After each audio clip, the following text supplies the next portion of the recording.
వయసు చిన్నదైనప్పటికీ భారం పెద్దదిగా మోస్తూ ఎవరి మీద ఎలాంటి ఇబ్బందులు లేకుండా అందరినీ కూడా సమానత్వంతో చూసేటువంటి ఒక భయంకరమైనటువంటి ఈ సమాజంలో బతికేటువంటి తరుణంలోనే అందరినీ కోఆర్డినేషన్ చేస్తూ తప్పును తప్పని సమాజంలో బాబాసాహెబ్ అంబేద్కర్ గారికి జరిగినటువంటి అన్యాయం కన్నా నాకు జరుగుతున్నటువంటి అన్యాయము పెద్దదేం కాదన్నటువంటి ఒకే ఒక్క లక్ష్యంతో ఒకే ఒక్క మాటతోనే ఆయన ఇన్స్పిరేషన్ తీసుకొని ఇవాళ ముందుకు సాగుతున్నాం.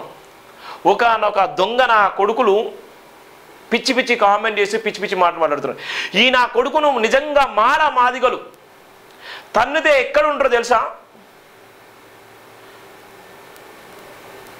ఇవాళ ఉన్నటువంటి తెలుగు రాష్ట్రాల్లో ఉన్నటువంటి ఎస్సీల జనాభా అనుకుంటే నిజంగా లాండ్ ఆర్డర్ ఇష్యూ అనుకుంటే తోలు లీసి ఆరబెడతాం. నా కొడుకులారా ముందే చెప్తున్నా, తోలు లీసి ఆరబెడతాం. మీరు ఎవడన్నా కానీ మీకు నిజంగా